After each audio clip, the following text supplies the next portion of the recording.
He smiled as he ripped the envelope in half. "This grant, you'll never see a dime." I sat there, silent, watching the pieces flutter to the conference table like dead leaves. The board members shifted uncomfortably in their leather chairs, but not one of them met my eyes. He didn't know I had copies, or that I had already spoken to the SEC. He had no clue that by Friday, the boardroom would be empty and my signature would be on the door. My name is Serena Vaughn, and I've learned that in corporate America, respect is never given, it's taken. The executive conference room on the 42nd floor had always felt like a sanctuary of power. Floor-to-ceiling windows overlooked Manhattan's skyline, and the mahogany table could seat 20. But that Thursday afternoon at 3:15 p.m., it felt more like a coliseum. Douglas Kernan stood at the head of the table, his Armani suit impeccable as always. Salt and pepper hair perfectly styled. The other executives, mostly men in their 50s and 60s, sat in their usual positions, tablets and portfolios arranged with geometric precision. I was the only woman in the room, the youngest by at least a decade. "Before we conclude today's meeting," Douglas announced, his voice carrying that practiced CEO cadence, "I believe Serena is expecting something." My spine straightened. After 12 months of restructuring the engineering division, after exceeding every metric by margins that made even the CFO whistle in appreciation, this was finally it. The restricted stock grant worth 8 figures. The document that would cement my place not just as an executive, but as a true stakeholder. Douglas's assistant entered, carrying a single manila envelope. She placed it in front of me with the kind of careful movement reserved for explosive devices. The room grew quiet, that particular brand of corporate silence where even breathing seems too loud. I reached for it, noting how my hands remained steady despite the adrenaline surge. The envelope felt lighter than I'd expected. When I opened it, I found a single sheet of paper, not the 40-page grant agreement I'd been promised. Just one page with a single paragraph stating that previous verbal agreements regarding equity compensation have been superseded by current corporate restructuring initiatives. "I don't understand," I said, though I was beginning to. Douglas's smile was the kind you'd see on a wolf explaining dining etiquette to sheep. He walked over, plucked the envelope from my hands, and in one smooth motion tore it in half. "This grant, you'll never see a dime." The sound of ripping paper echoed in the silence. He let the pieces fall onto the polished table, where they lay like evidence at a crime scene. "You see, Serena," he continued, returning to his position at the head of the table, "when we acquired your little startup, we made lots of promises, but promises and contracts, they're very different things, and whatever you think you were promised," he gestured dismissively at the torn paper, "well, that ship has sailed." I looked around the room. Bill Morrison, the CFO who'd praised my work just last week, studied his phone intently. James Chen, the general counsel who'd helped draft the original acquisition terms, suddenly found the view outside fascinating. Not a single pair of eyes would meet mine. "The board has reviewed our equity structure," Douglas continued, his tone shifting to that of a patient teacher explaining arithmetic to a slow student. "We've determined that certain informal arrangements made during acquisitions are no longer in the company's best interest." Informal. The word came out sharper than I'd intended. I have emails, documents, signed term sheets. "Do you—" Douglas's eyebrows rose in mock surprise. "Because our records show that any provisional agreements were contingent on board approval, and well," he gestured to the men around the table, "consider this your notification of non-approval." The humiliation was deliberate, orchestrated. He could have told me this in private, could have let me maintain some dignity, but that wasn't the point. This was a public execution, a reminder to everyone in the room about who held the real power. 14 months ago," I said, my voice steady despite the rage building in my chest, "you sat in my Boston office and promised me that grant if I delivered 25% growth in the engineering division. And you delivered 28%. Douglas nodded approvingly. "Exceptional work, truly. Your salary reflects that appreciation." "My salary was never the agreement." "Agreements change," he shrugged. "Welcome to the big leagues. Vaughn, you're not running a 50-person startup anymore. This is a $16 billion corporation. Did you really think we'd hand over that kind of equity to someone who's been here barely a year? Someone who's been here barely a year, as if I hadn't built the technology his company had paid $300 million to acquire, as if I hadn't spent the last year rebuilding their entire engineering infrastructure from the ground up. Is there anything else? I asked, gathering my portfolio. Actually, yes. Douglas's smile widened. We'll need you to sign an updated confidentiality agreement, just to clarify any misunderstandings about previous discussions. Linda will send it to you by end of day. I stood, smoothed my skirt, and looked him directly in the eye. Of course. As I walked to the door, I heard him address the room. Now onto the Q4 projections. The elevator ride down to my office on the 31st floor took 43 seconds. In that time, I made 3 decisions. First, I would not cry not here, not where they could see. Second, I would sign nothing. And third, Douglas Kernan had just made the worst mistake of his career. He thought he'd torn up my future. He'd actually just declared war. Back in my office, I closed the door and leaned against it for exactly 10 seconds. That's all I allowed myself before moving to my desk and opening the bottom drawer, the one with the false bottom I'd installed my first week here. People always underestimate paranoia until it saves them. Inside lay a USB drive containing every document from the acquisition emails, term sheets, recorded conference calls, board presentations, but I needed to understand the full scope of what Douglas had done. I pulled up my laptop and began digging through the corporate server, using the executive access I still had. What I found made my stomach turn. 18 months ago, Kernan Industries had been hemorrhaging talent. Their engineering division was using systems from 2005, and their best developers were jumping ship to competitors. That's when Douglas had come knocking on my door in Boston. I remembered that first meeting like it was yesterday. My startup, Velocity Systems, had just secured a patent for compression algorithms that could reduce data processing time by 70%. We were small 52 employees, but we had something Kernan desperately needed. Name your price, Douglas had said over dinner at Morton's, cutting into his ribeye with surgical precision. I don't want to sell, I'd replied. We're just getting started. Everyone has a price, Serena. The question is whether you'll be smart enough to recognize it when it's offered. The negotiation had taken 4 months. In the end, it wasn't the $300 million that convinced me, it was the promise of resources, of scale, of taking our technology global. And central to that promise was my restricted stock grant, $8.3 million, vesting over 4 years, contingent on performance metrics we'd carefully documented. Now, searching through the corporate files, I found memo after memo from Douglas to the legal team. The subject lines alone told the story: restructuring acquisition obligations, equity reallocation strategy, minimizing legacy commitments. One email, dated 6 months ago, made me pause. Jim, per our discussion, begin documentation review for all acquisition-related equity promises. Focus on anything that could be interpreted as performance contingent rather than contractually binding. The Vaughn grant is our test case. If we can eliminate that obligation, we can apply the same strategy to the others. The others, I wasn't the only one. My phone buzzed, a text from Marcus Webb, who'd sold his cybersecurity firm to Kernan 2 years ago. Heard what happened in the board meeting, coffee tomorrow. Then another from Lisa Moretti, former CEO of a logistics software company Kernan had acquired. Serena, we need to talk.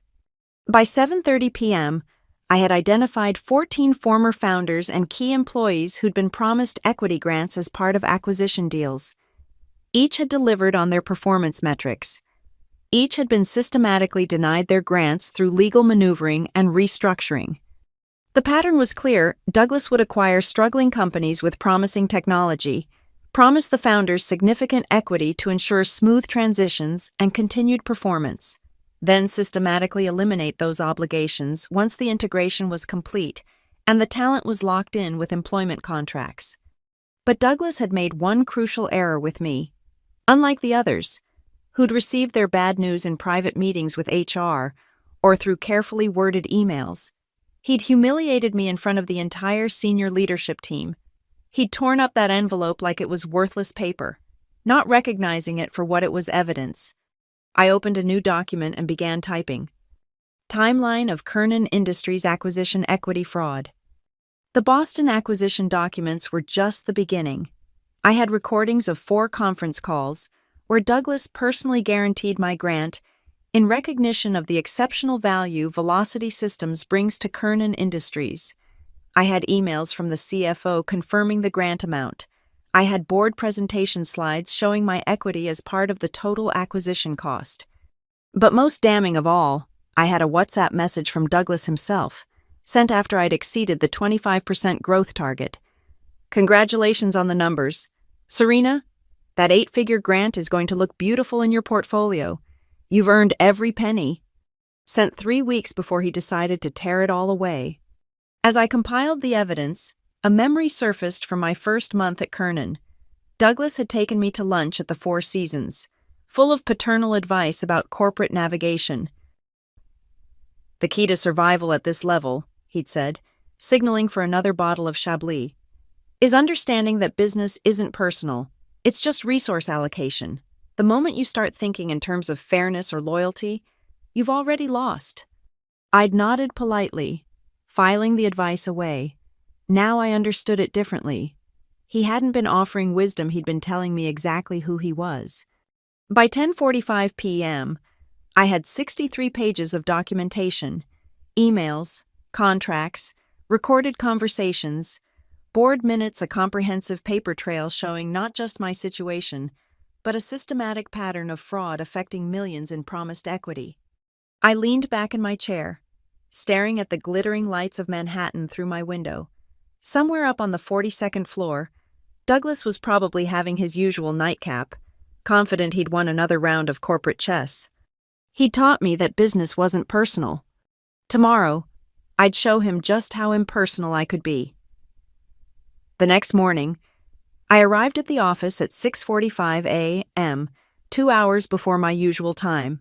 The security guard raised an eyebrow but said nothing as I badged in. Early mornings in corporate towers have a particular quality. The silence feels expectant, like a theater before curtain rise. I had 3 objectives: secure everything I'd need, protect myself legally, and begin building my network of allies. The first 2 would happen today. The third had already begun. In my office, I connected a new encrypted external drive to my laptop. Every document, every email, every presentation related to the acquisition and equity promises, I created redundant copies. But I was careful. I only accessed files I had legitimate business reasons to review. If anyone checked the logs, they'd see a division head preparing for quarterly planning. Nothing suspicious about that. While the files transferred, I made a call to someone I hadn't spoken to in 2 years. Serena Vaughn. Rachel Morrison's voice was warm despite the early hour. To what do I owe the pleasure? Rachel and I had worked together at my first job out of MIT. She was now a senior investigator at the Securities and Exchange Commission, specializing in corporate fraud and disclosure violations. I need to ask you something hypothetically, I said, watching the progress bar on my screen. I love hypotheticals at 7 in the morning. Shoot. If a publicly traded company systematically promised equity to acquisition targets, included those promises in their deal valuations and investor communications, then reneged on those promises after securing the assets. That would be securities fraud, Rachel interrupted. The SEC takes disclosure violations very seriously, especially if investors were misled about acquisition costs and liabilities, hypothetically speaking. And if there was a pattern, multiple acquisitions, same behavior. I heard her chair creak as she leaned forward. Then you're talking about systematic fraud, criminal charges, executive liability, the kind of case that makes careers at the SEC. How hypothetical is this? Serena. I'll know by end of week. Can we have coffee on Saturday? My calendar just cleared up. After hanging up, I opened my personal laptop and logged into a secure cloud service one Kernan's IT department couldn't touch. I began uploading the most critical documents, creating a backup they couldn't destroy even if they locked me out of every system. At 8:30 a.m., my assistant knocked. "Linda from Legal is here with some documents for you to sign." I smiled. "Send her in." Linda Carver entered carrying a folder thick enough to club someone with. Douglas hadn't wasted time. "Good morning. Serena, Mr. Kernan asked me to bring these updated confidentiality agreements, just routine updates to align with current corporate policy." I flipped through the pages, speed reading the legalese. Hidden in paragraph 17 was the poison pill by signing. I would acknowledge that any and all discussions regarding potential equity compensation were preliminary and non-binding, and that I waived any claims to equity grants discussed during acquisition negotiations. "I'll need to have my attorney review this," I said pleasantly. Linda's smile tightened. "Mr. Kernan was hoping to have these signed today." "I'm sure he was." I handed the folder back. "But I never sign anything without legal review. I'm sure you understand." After she left, I made 3 more calls. First to Marcus Webb, confirming our coffee meeting, then to Lisa Moretti, scheduling dinner, finally to David Park, a reporter at the Financial Times who specialized in corporate governance stories. "Ms. Vaughn?" David's voice was intrigued. "I haven't heard from you since the Velocity acquisition. What's on your mind?" "Nothing yet, but I might have a story for you soon, the kind with documentation." "I'm listening." "Not yet, but keep your calendar flexible next week." By noon, I had documented everything, but documentation wasn't enough. I needed leverage. I pulled up Kernan Industries' recent SEC filings, studying them with fresh eyes. There it was. In the 10K annual report, the Velocity Systems acquisition listed at $300 million, with customary retention incentives for key personnel, mentioned but not detailed. I cross-referenced this with internal board presentations. The discrepancy was stark. To the board, Douglas had presented the total deal value as $326 million, including my $8.3 million grant and similar grants to 3 other Velocity executives. But to investors, he'd reported only the base purchase price. That $26 million gap, that was securities fraud. My phone buzzed. A text from an unknown number. "Ms. Vaughn, I'm a former Kernan employee who was promised equity in 2021. I heard about yesterday's meeting. There are 12 of us who meet monthly. Would you like to join our next gathering?" I smiled. Douglas thought he'd isolated me, made an example of me. He didn't realize he'd just given me something far more valuable than humiliation. He'd given me motivation and a cause that extended beyond myself. I responded to the text, "Yes, send me the details." The final task of the day was the most delicate. I needed to record evidence of the conspiracy without breaking any laws. California is a 2-party consent state, but board meetings in publicly traded companies have different rules. I pulled up the corporate bylaws, confirming what I'd suspected. All board and executive committee meetings were recorded for minute-taking purposes. Those recordings were supposed to be destroyed after minutes were approved, but I knew its backup protocols. Nothing was ever really deleted. I sent a carefully worded email to the IT department. "As part of Q4 planning, I need to review the executive committee meeting recordings from the past 6 months where engineering division metrics were discussed. Please provide access to the archive." It was a reasonable request from a division head. The fact that it would also give me access to every conversation where Douglas discussed his equity reallocation strategy was just a fortunate coincidence. By 6 p.m., I had everything I needed. 63 pages had grown to over 200. The 12 former employees had become 17, with more reaching out every hour. Douglas Kernan had built his empire on broken promises, betting that people would be too afraid, too isolated, or too legally outgunned to fight back. He'd bet wrong. The meeting took place in a private dining room at an unremarkable hotel in Midtown. By the time I arrived at 7 p.m. on Tuesday, 14 people were already there, seated around a long table that had seen better days. These weren't the power lunches I'd grown accustomed to at Kernan, no $60 steaks or $300 bottles of wine, just coffee, water, and the shared weight of broken promises. Marcus Webb stood as I entered. Everyone, Serena Vaughn, Serena, welcome to the Kernan Survivors Club. The name was said with bitter humor, but the faces around the table were serious. I recognized some from the business press, former CEOs and CTOs who'd sold their companies to Kernan Industries over the past 5 years. Others were unfamiliar, but their expressions told the same story. Let me guess, I said, taking an empty chair. Equity grants that mysteriously evaporated. Among other things, Lisa Moretti replied. She looked different from her CEO days. The corporate polish replaced by something harder, more determined. But first, we need to know, are you here to commiserate, or are you ready to fight? I have 200 pages of documentation and a meeting with the SEC on Saturday, I said simply. The room erupted. Everyone started talking at once, sharing stories, comparing documentation, naming figures. The numbers were staggering. 43 million in promised equity across everyone in the room, and we were just the ones who'd found each other. A man I didn't recognize raised his hand for quiet. I'm Robert Huang. I sold my fintech startup to Kernan 3 years ago. $8 million grant. Delivered everything they asked for. Then watched Douglas personally void the agreement 6 months before vesting. How? I asked. Retroactive performance review, Robert said bitterly. Suddenly, my exceptional ratings became meets expectations.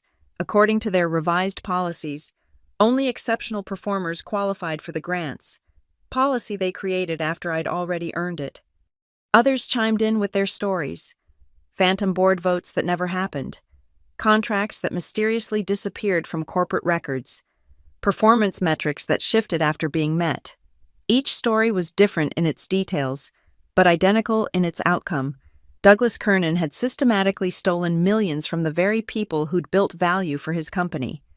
We tried fighting individually, Marcus said. Lawyers, arbitration, private settlements. Kernan's legal team crushed us one by one, made it clear that fighting would cost more than we'd ever recover. That's because you fought alone, I said, and you fought in the wrong arena. This isn't a contract dispute. It's securities fraud. The SEC doesn't care about individual employment agreements. They care about patterns of deception that affect market integrity. Lisa leaned forward. You really think you can take on Douglas Kernan? He has a legal budget bigger than most companies' revenues.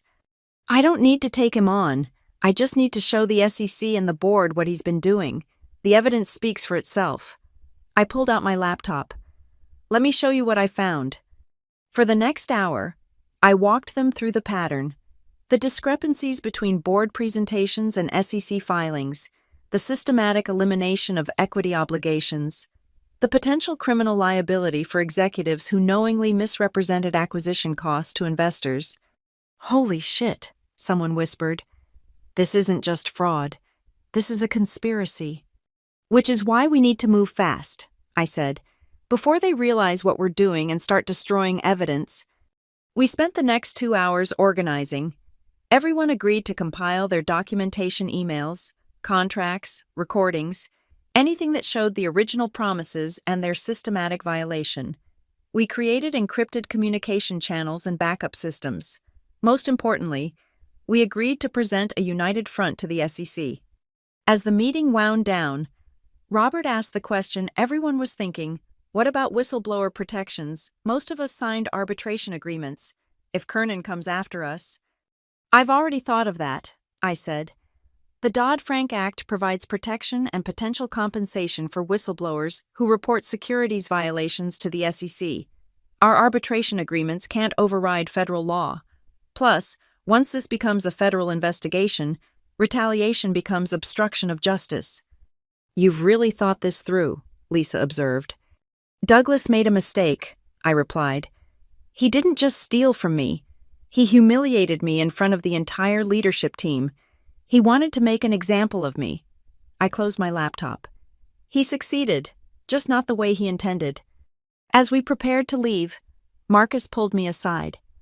You know this ends your career at Kernan, right? Even if we win. You'll never work in corporate America again. Whistleblowers get blacklisted. I thought about the torn envelope, the smirking faces around that conference table.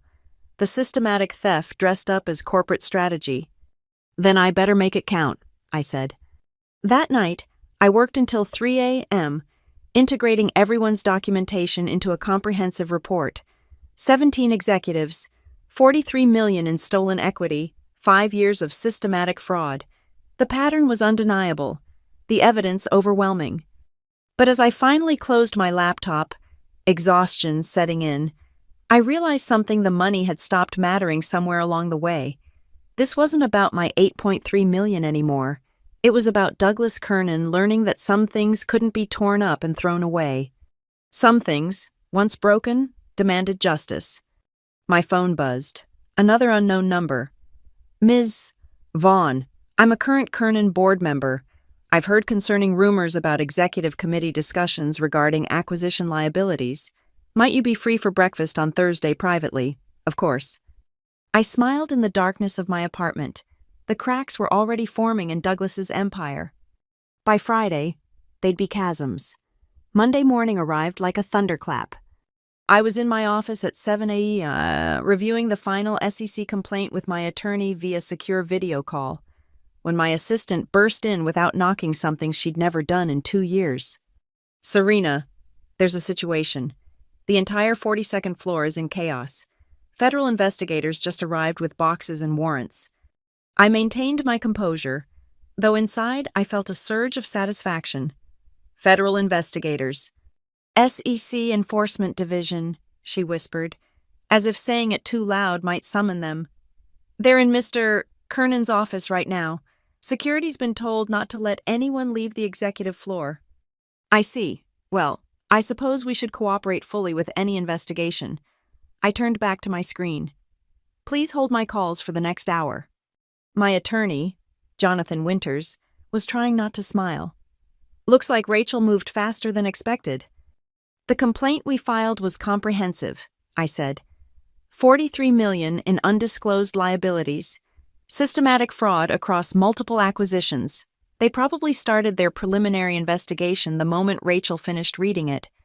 By 9 a.m., the news had spread throughout the building. The SEC had seized documents, computers, and servers.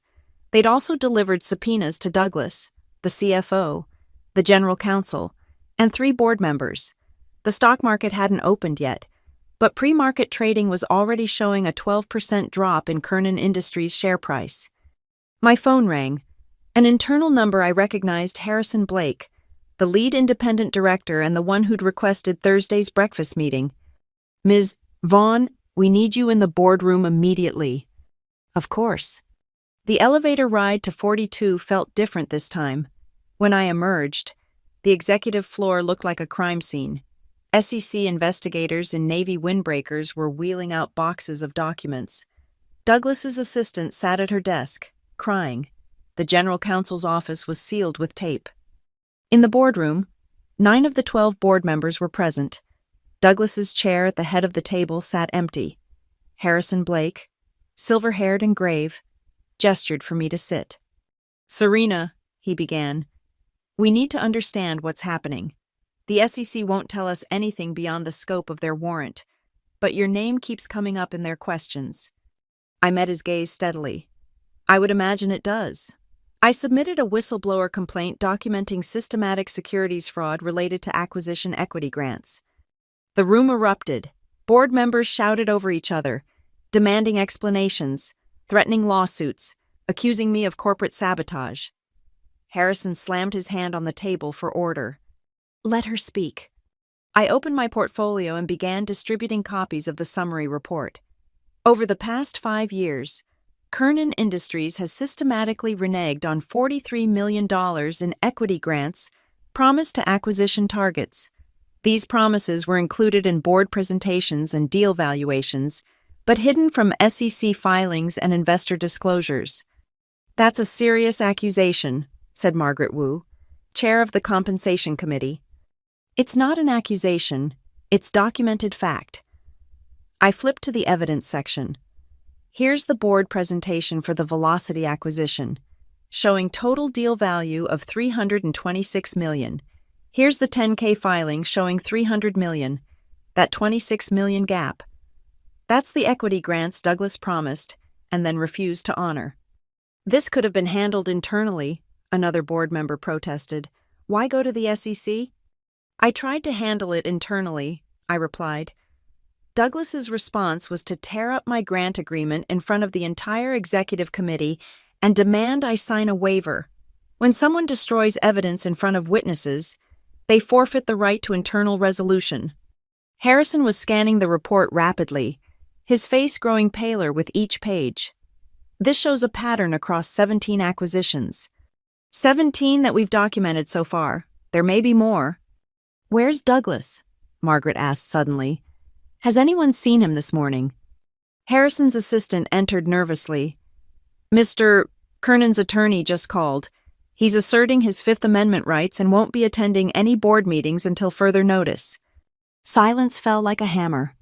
We need an emergency board meeting, Harrison said finally. Without management present, Serena, we'll need you to present everything you have.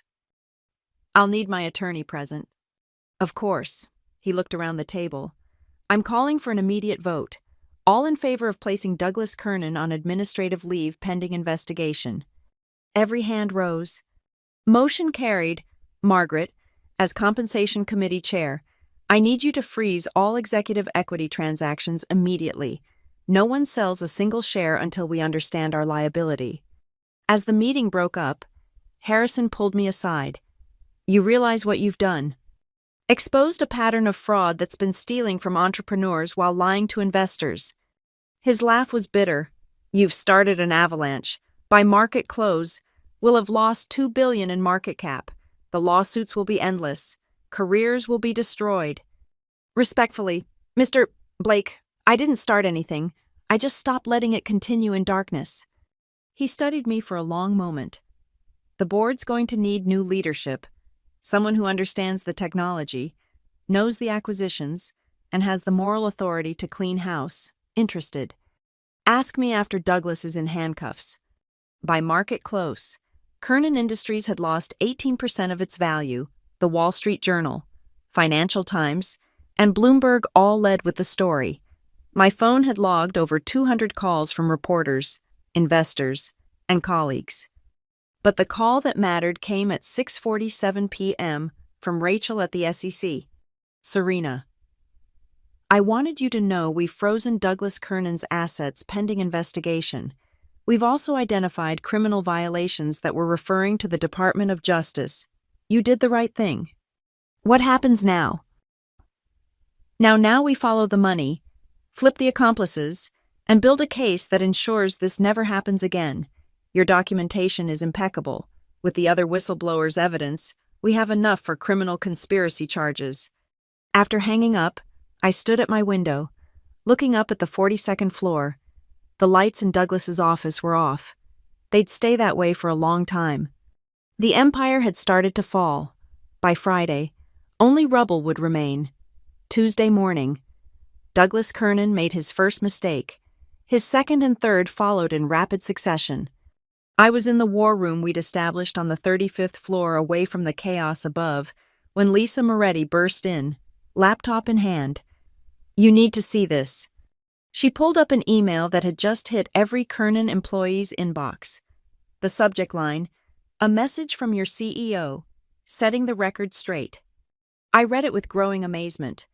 Douglas, against what must have been urgent legal advice, had decided to go on the offensive. The email painted me as a disgruntled employee pursuing baseless claims and assured staff that the SEC investigation was routine and would find no wrongdoing whatsoever. He's panicking, Marcus observed, reading over my shoulder. He's doing more than that, I said, forwarding the email to Rachel at the SEC and Jonathan, my attorney. He's attempting to obstruct a federal investigation by intimidating witnesses. But Douglas wasn't done. By noon, his personal attorney, Martin Prescott from Kellerman and Associates, had filed a defamation lawsuit against me for $50 million. They'd also sent cease and desist letters to every member of our whistleblower group, threatening severe legal consequences for participating in a conspiracy to manipulate stock prices through false allegations. The war room fell silent as everyone digested this. Then Robert Huang started laughing. "What's funny?" someone asked. "He just validated everything we've been saying," Robert explained. "You don't threaten 17 people with lawsuits over baseless claims. You don't sue for $50 million over lies. He's scared." My phone rang. Jonathan's name on the screen. "Serena, I just got off the phone with the U.S. Attorney's Office. They're taking over the criminal investigation. Also, Prescott called me directly, trying to negotiate. He's offering you $12 million to withdraw the SEC complaint and sign an NDA. $12 million, I repeated for the room's benefit. Several people gasped. Interesting. $4 million more than my original grant. What should I tell him? Tell him I'll need that offer in writing, on Kernan Industries letterhead, signed by Douglas personally. Jonathan paused. You're not actually considering... Of course not, but I want him to document his attempt to bribe a federal witness. By 3 p.m., I had the letter. Douglas's desperation was evident in every line offers of immediate payment, a glowing reference, even a board seat at a Kernan subsidiary. All I had to do was clarify certain misunderstandings with the SEC. I sent copies to the U.S. Attorney's Office within 5 minutes of receiving it. The third mistake came that evening. Security footage would later show Douglas entering the building at 11:43 p.m., using his executive override to access the 42nd floor despite the board's lockout order. He spent 3 hours in the executive suite, presumably destroying documents. He didn't know that the SEC had installed monitoring software on all executive computers that afternoon. Every file he deleted, every email he tried to erase, all of it was being logged in real time at the SEC's Enforcement Division. Wednesday brought a new escalation. A source close to the situation had leaked details to a financial blogger, painting our whistleblower group as disgruntled former employees coordinating a short-selling scheme. The post went viral, and Kernan's stock actually recovered 3% in morning trading. Should we respond? Lisa asked during our morning call. No need, I said, watching my email. In about 30 minutes, this will resolve itself. At 10:15 a.m., the SEC issued a rare public statement confirming the serious and credible nature of the allegations against Kernan Industries. They also announced they were coordinating with the Department of Justice on potential criminal charges. The stock gave back its morning gains and then some, closing down another 8%. But Douglas had one more card to play. That afternoon, Margaret Wu called me directly. Serena, I just left the most disturbing board meeting of my career. Douglas showed up with 3 board members we thought were independent. Turns out they've been in his pocket all along. They're trying to ram through a vote to terminate you for cause and sue you for corporate sabotage. Do they have the votes? 6-6 right now. We're deadlocked. But Douglas is working the phones, making promises, calling in favors. We might not hold. I thought quickly. Margaret, can you delay the vote 24 hours? Maybe. Why? Because in 24 hours, Douglas won't be in any position to influence anyone. That evening, I got word from Rachel. The DOJ had accelerated their timeline. Arrests would happen Friday morning.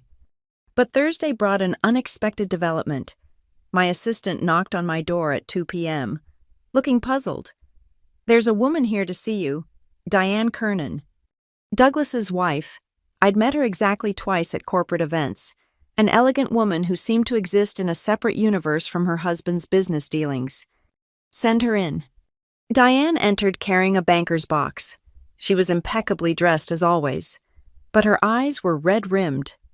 Mrs. Kernan. Diane, please. She set the box on my desk. I thought you should have these. Inside were documents, personal emails between Douglas and his inner circle, printed from his home computer. The contents were damning detailed discussions about neutralizing equity obligations, strategies for managing out former founders, even jokes about the suckers who'd sold their companies for promises instead of cash. Why? I asked simply. She smiled sadly. Because 27 years ago, I founded a software company. Douglas acquired it, promised me the world, then systematically pushed me out after the technology was integrated. I was young, in love, and stupid enough to accept a wedding ring instead of fighting for what I'd built. You could have come forward years ago. With what proof he was always so careful? But you. She gestured to the chaos visible through my office window. You did what I never could. You fought back. This must be difficult for you. Not as difficult as watching him destroy other people's dreams for 20 years. She stood to leave, then paused. There's a board meeting tomorrow at 9 a.m. Douglas thinks he has 7 votes locked up. He's wrong. Thompson owes me a favor from decades ago. He'll abstain. Why tell me this? Because by 9:05, it won't matter anyway. She walked to the door, then turned back. Do you know what the ironic part is? If he'd just honored your grant, paid what he owed, none of this would have happened. His greed finally cost him everything. After she left, I added her documents to our evidence file. Each email was another nail in Douglas's coffin, but more than that, they were validation for everyone he'd cheated. That night, I couldn't sleep. Tomorrow would bring either vindication or disaster. I stood at my apartment window, looking toward the Kernan Industries tower in the distance, its logo glowing against the night sky. By tomorrow night, that glow would be forever dimmed. Douglas Kernan had torn up my future. Tomorrow, I'd return the favor. Friday arrived wrapped in gray fog that seemed to mirror the mood at Kernan Industries. I reached the office at 7:30 a.m., earlier than usual, but later than the FBI agents who were already stationed in the lobby. Ma'am, we need to check your badge, one agent said, though security had already cleared me. Of course. The elevator ride felt different, charged with the electricity that comes before a storm. When I reached my floor, half the staff was already there, clustered in small groups, speaking in hushed tones. They fell silent as I passed. In my office, I found Harrison Blake waiting, looking like he'd aged 5 years in as many days. The board meeting's been moved to 8 a.m., he said without preamble. Douglas is demanding an immediate vote on your termination before... He gestured vaguely upward, toward the executive floor. Before the arrests, I finished. You knew. I suspected. When someone attacks this desperately, they're usually out of time. We rode to the 42nd floor together. The boardroom was already packed, all 12 directors present, plus legal counsel. Douglas sat at the head of the table, immaculate as ever, but his hands trembled slightly as he shuffled papers. Now that everyone's here, Douglas began, his voice still carrying that CEO authority, I move for immediate termination of Serena Vaughn for corporate sabotage, breach of fiduciary duty, and... The door burst open. 6 FBI agents entered, followed by 2 officials from the U.S. Attorney's Office. Douglas Kernan, the lead agent announced. You're under arrest for securities fraud, wire fraud, conspiracy to commit fraud, and obstruction of justice. The room exploded into chaos.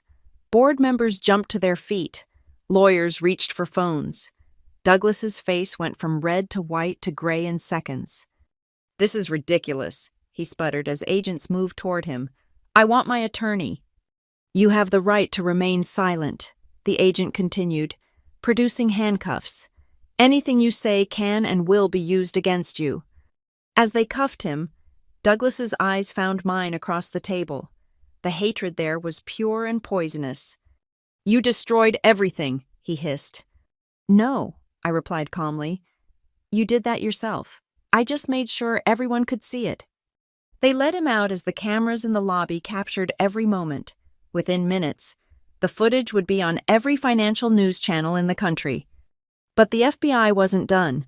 The CFO, Bill Morrison, was arrested next, pulled from his office while trying to shred documents. The general counsel, James Patterson, was taken from the parking garage, attempting to flee with boxes of files. 3 more arrests are happening simultaneously at their homes. The U.S. attorney informed the stunned board. We'll need to interview each of you separately. I suggest you retain counsel. As the federal agents took control of the executive floor, Harrison called the remaining board to order. I moved to name Serena Vaughn as interim CEO, effective immediately, Margaret Wu announced. Seconded, said Thompson, the man Diane had mentioned, true to his word in abstaining from supporting Douglas. All in favor. 10 hands rose. The 2 remaining Douglas loyalists didn't even bother objecting. Motion carried. Harrison turned to me. Congratulations, CEO Vaughn. Now comes the hard part. The rest of the day blurred together. Press conferences, emergency all-hands meetings, calls with major investors. The stock price plummeted 30% before trading was halted. When markets closed, Kernan Industries had lost $4 billion in value. But something else was happening too. Employees who'd been silent for years began coming forward with their own stories. The head of HR broke down crying, confessing she'd been ordered to alter performance reviews. A finance director admitted to helping hide equity obligations from auditors. The corruption ran deeper than even I had imagined. By 5 p.m., I was in Douglas's former office, now mine, when Lisa, Marcus, and the other whistleblowers arrived. "We did it," Robert said, disbelief still coloring his voice. "We actually did it." "No," I corrected. "We've started. Now we have to rebuild this company the right way." That evening, as FBI agents continued boxing up evidence and reporters camped outside the building, I drafted my first company-wide memo as CEO. It was simple, direct. To the Kernan Industries family. Today marks the end of an era defined by broken promises and the beginning of one built on integrity. Effective immediately, all equity grants promised during acquisitions will be honored. All performance reviews will be audited. All employees who were wrongfully denied compensation will be made whole. This company was built by brilliant people who believed in something bigger than themselves. Under previous leadership, that trust was betrayed. Under new leadership, it will be restored. The road ahead is difficult. Our stock price has crashed. Our reputation is shattered. Lawsuits await us. But I've learned that from the ashes of corruption, something stronger can rise. To those who were cheated, justice is coming. To those who participated in the deception, amnesty is available for those who come forward within 72 hours. To those who remained silent, your voice matters now. Together, we'll build the company Kernan Industries always claimed to be but never was. Serena Vaughn, Chief Executive Officer. I sent it at exactly 6 p.m., then walked to the window. The fog had lifted, revealing a clear evening sky. Somewhere in federal custody, Douglas Kernan was learning what it felt like to have everything torn away. The irony wasn't lost on me. He'd tried to steal $8.3 million from me. In response, I'd taken his empire, his freedom, and his legacy. As Diane had said, if he'd just honored his word, none of this would have happened. Greed, it turned out, was the most expensive mistake of all. 1 year later, to the day, I stood in the same boardroom where Douglas Kernan had torn up my equity grant. The mahogany table was the same, the view of Manhattan unchanged, but everything else was different. The room was packed employees, former whistleblowers, board members, and representatives from the 17 companies whose founders had been cheated. At exactly 3:15 p.m., the same time Douglas had humiliated me, I signed my name on a document that would reshape Kernan Industries forever. With this signature, I announced, 3.2 million shares of recovered equity will be transferred to the Kernan Employee Innovation Fund.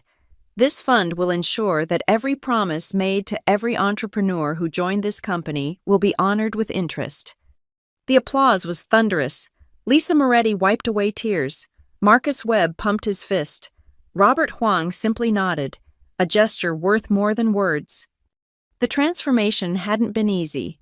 The first 6 months were brutal lawsuits from every direction, a hostile takeover attempt, senior executives fleeing like rats from a sinking ship. Our stock hit a 10-year low, 3 times. The board questioned whether I was the right person to lead. But we survived. More than that, we thrived. We implemented radical transparency in all equity agreements, created an independent committee to oversee all acquisition promises, established a whistleblower protection program that became a model for corporate America. Most importantly, We honored every single equity grant that had been denied over the past 5 years, paying out $57 million to wronged employees and founders. The markets responded, Harrison Blake said during the ceremony. Our stock is up 60% from its post-scandal low. More importantly, talent is flocking to us. Turns out, people want to work for a company that keeps its word. Douglas Kernan was serving 7 to 10 years in federal prison. His assets liquidated to pay restitution. Bill Morrison got 5 years. James Patterson, 3. 14 other executives received various sentences or hefty fines. The old guard was gone, replaced by leaders who understood that integrity wasn't optional. After the ceremony, I returned to my office. I'd kept my original one on the 31st floor, refusing to move to the executive suite. The 42nd floor had been converted into an innovation lab for employees to develop their ideas. On my desk was a framed piece of paper, the torn envelope Douglas had destroyed, carefully taped back together, a reminder of where this all started. Diane Kernan knocked and entered. She now served on our board, representing minority shareholders. "Proud of you," she said simply. "It wasn't just me, it took all of us." "No," she disagreed. "It took someone willing to fight when everyone else would have walked away. Douglas counted on that people taking the loss and moving on. He never imagined someone would burn down his empire over a principle." That evening, we held a celebration at the same unremarkable hotel where the Kernan Survivors Club first met. But now it wasn't about survival, it was about victory. 17 founders who'd been cheated were now multimillionaires. Employees who'd been silenced were now leaders. A company built on deception had been reborn through truth. Rachel Morrison from the SEC attended as a guest of honor. "You know," she said during her toast, "in my 20 years of investigating corporate fraud, I've never seen anything like this. Usually, whistleblowers get a check and disappear. You took down a corrupt CEO and then rebuilt his company into something better. That's not revenge, that's justice." As the evening wound down, I found myself on the hotel's balcony, looking back at the Kernan Industries Tower. The logo still glowed against the night sky, but now it meant something different.